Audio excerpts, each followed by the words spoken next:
बदलाव की दिशा में बढ़ रहा है, बल्कि इस देश ने अपनी पुरानी धरोहरों को सहेज और संवार कर एक सुनहरे भविष्य की तरफ कदम बढ़ाए हैं। खेल के मैदान से लेकर चंद्रयान तक भारत ने जीत का परचम लहराया है और इस कड़ी में जनमानस के समग्र स्वास्थ्य को बेहतर बनाने में देश की पुरातन आयुष चिकित्सा पद्धतियां जैसे आयुर्वेद, योग, नेचुरोपैथी, यूनानी, सिद्धा, सोवा रिगपा और होम्योपैथी महत्वपूर्ण योगदान दे रही हैं।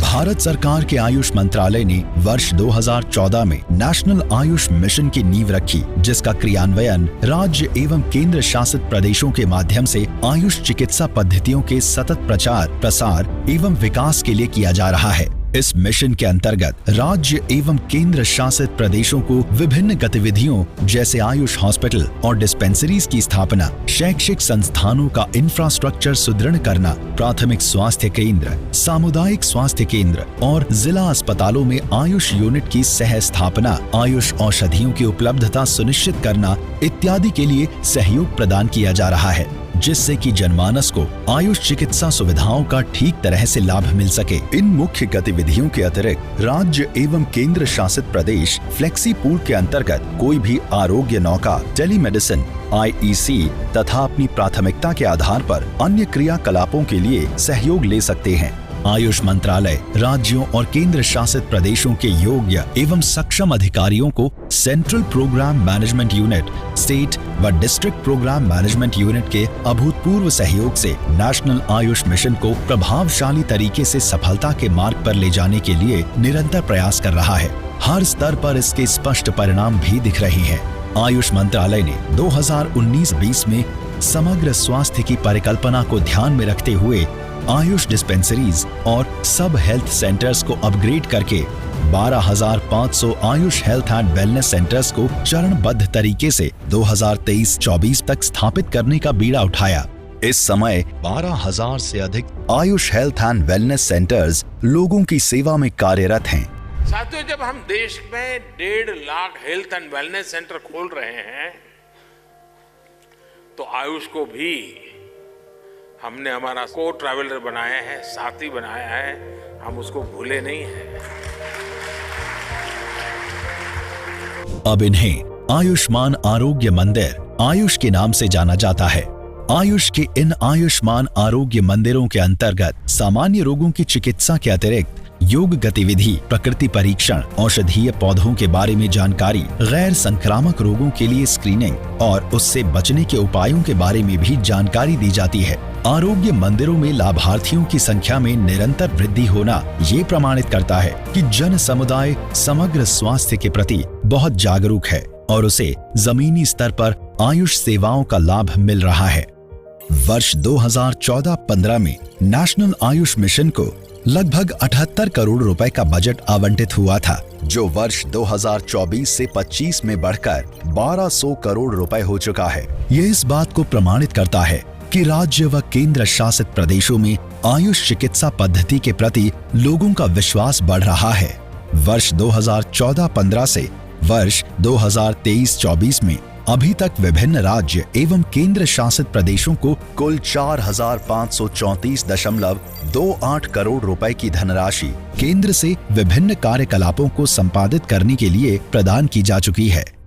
राष्ट्रीय आयुष मिशन ने थोड़े समय में जिस तरह से आयुष स्वास्थ्य सेवाओं को दूरदराज के क्षेत्रों तक ले जाने में सफलता पाई है, यह अपने आप में बहुत बड़ी मिसाल है।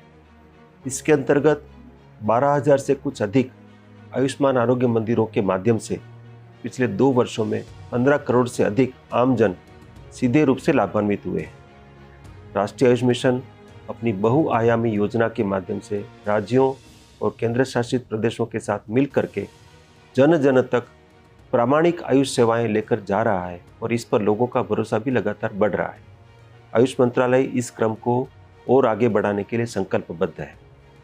नीति आयोग ने नेशनल आयुष मिशन का मूल्यांकन किया था। उसकी रिकमेंडेशन के आधार पर वर्ष 2021 से 22 में इस मिशन की गाइडलाइन के रिवीजन के समय 8 आयुष पब्लिक हेल्थ प्रोग्राम समाहित किए गए।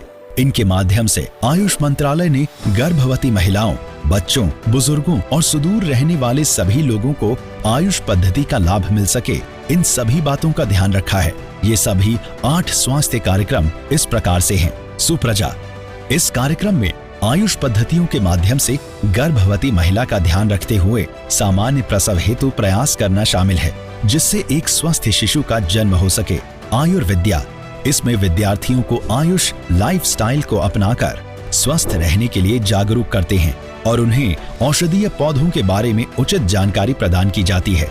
मस्कुलोस्केलेटल डिसऑर्डर्स, देश के दूर दराज के इलाकों में रहने वाले जन समुदाय के जोड़ों से संबंधित रोगों के बारे में उचित सलाह और चिकित्सा प्रदान की जाती है। NPCDCS, प्राथमिक और सामुदायिक स्वास्थ्य केंद्रों एवं जिला चिकित्सालयों में आयुष पद्धतियों के माध्यम से गैर संक्रामक रोग जैसे कैंसर, डायबिटीज, हृदय रोग इत्यादि की रोकथाम एवं चिकित्सा इस कार्यक्रम के अंतर्गत की जाती है। आयुष मोबाइल मेडिकल यूनिट, इस यूनिट के माध्यम से दूर दराज इलाकों में रहने वाले जन समुदाय को चिकित्सा प्रदान की जाती है।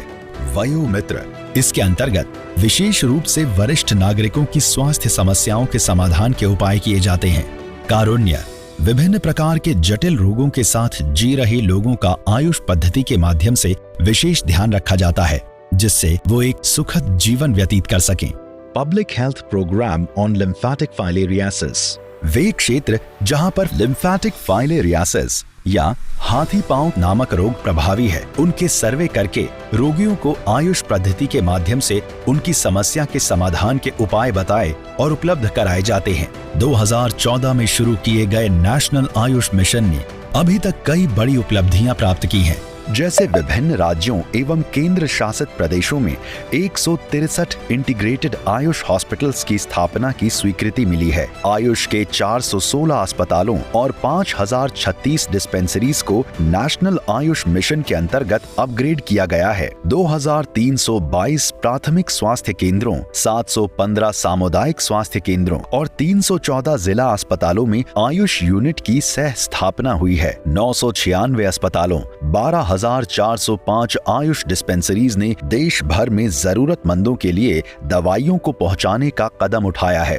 कुल 84 अंडर ग्रेजुएट और 35 पोस्ट ग्रेजुएट आयुष शैक्षिक संस्थानों को इंफ्रास्ट्रक्चर अपग्रेड करने और लाइब्रेरी निर्माण के लिए स्वीकृति मिली है। नेशनल आयुष मिशन ने राज्य एवं केंद्र शासित प्रदेशों के माध्यम से कोविड की रोकथाम के लिए भी अभूतपूर्व प्रयास किए थे, जिसमें मुख्य रूप से आयुष क्वाद, आयुष 64, आयुष दवाइयों की किट, प्रिवेंटिव मेडिसिन, होम्योपैथिक दवाइयों का वितरण करना शामिल है। लोगों को कोविड-19 के दौरान इन प्रयासों से बड़ी सहायता मिली थी। मैं आपके माध्यम से सेंट्रल टीम के साथ साथ नेशनल आयुष मिशन में जुड़े हुए सारे स्टेट एंड यूटी के mission directors, district Ayush officers, PMU और CHO जो ग्राउंड पर काम कर रहे हैं, उनको धन्यवाद देना चाहूँगी, जिसकी वजह से नेशनल आयुष मिशन आज इस मुकाम पर पहुंचा है और आगे और सफलता प्राप्त करेगा।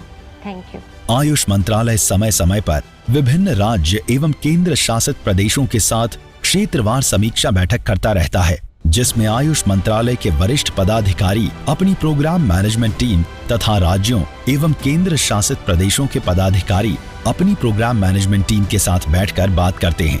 इसमें मिशन को बेहतर तरीके से चलाने के लिए विचार विमर्श किया जाता है। वर्ष 2023 में नेशनल आयुष मिशन का कॉन्क्लेव आयोजित किया गया, जिसमें हर राज्यों में मंत्रियों के साथ आयुष से जुड़ी सारी गतिविधियों पर विचार विमर्श किया गया। आयुष मंत्रालय फील्ड विजिट के द्वारा जन समुदाय तक पहुंचने वाली आयुष की स्वास्थ्य सुविधाओं का भी मूल्यांकन करता रहता है। इसके अतिरिक्त वित्त मंत्रालय द्वारा समय समय पर जारी की गई दिशा निर्देशों की ट्रेनिंग भी दी जाती है। अस्पतालों के मानकीकरण को मजबूती देने में NABH की महत्वपूर्ण भूमिका है। इस राष्ट्रीय अस्पताल मानकीकरण बोर्ड के साथ नेशनल आयुष मिशन ने MOU किया है। इस MOU का उद्देश्य ये है, आयुष्मान आरोग्य मंदिरों और इंटीग्रेटेड आयुष अस्पतालों में एक समान स्तर की सुविधाएं सुनिश्चित हो सकें। Indian public health standards IPHS अर्थात भारतीय सार्वजनिक स्वास्थ्य मानक मंत्रालय ने आयुष के लिए IPHS की शुरुआत की है, जो सार्वजनिक स्वास्थ्य प्रणाली में गुणवत्तापूर्ण स्वास्थ्य देखभाल वितरण और सकारात्मक परिणाम प्राप्त करने में एक महत्वपूर्ण उपकरण के रूप में काम करेंगे। ये मानक प्रभावी दावा प्रबंधन, क्षमता निर्माण, मानव संसाधन, और बुनियादी सुविधाओं के माध्यम से गुणवत्ता आश्वासन और दवाओं की उपलब्धता पर ध्यान केंद्रित करते हुए स्वास्थ्य देखभाल सेवा वितरण के इष्टतम मानकों को बनाए रखते हुए आयुष सुविधाएं स्थापित करने के लिए राज्य एवं केंद्र शासित प्रदेश का मार्गदर्शन करेंगे। आयुष मंत्रालय का नेशनल आयुष मिशन स्वास्थ्य निरोगी भारत के निर्माण के लिए समर्पित होकर राष्ट्र सेवा में ऐसे ही कार्यरत रहेगा। आम जनता के लिए स्वस्थ बने रहने के अनुभव को सरल सुखद बनाता रहेगा और हर वर्ग हर उम्र के लिए खुशहाली बढ़ाता चलेगा।